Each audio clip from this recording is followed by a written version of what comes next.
time and you will know just what to do.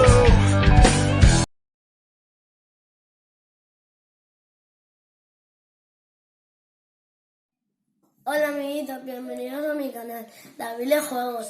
En este día vamos a coger un imán para la nevera súper chulo. Vamos a hacerlo, vamos a explicar cómo. David, ¿vamos allá? Sí, ¡vamos allá!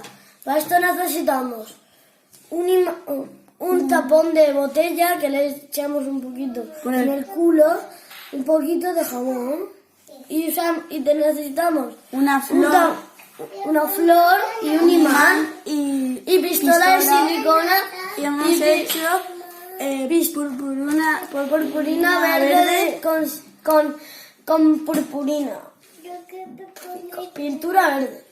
En verdad es silicona, amiguitos. Vamos a hacerlo. ¡Vamos allá!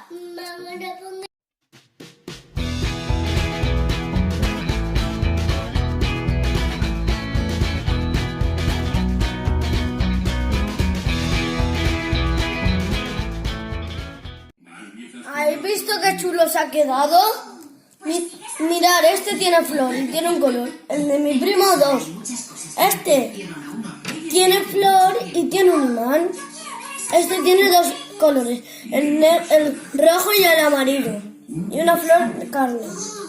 Y este tiene plateado, azul y rojo. Los cuatro tienen imanes. Son muy chulos. ¿Eh? ¿Habéis visto? Espero que hagáis mucho de estos. Os quiero mucho. Suscribiros.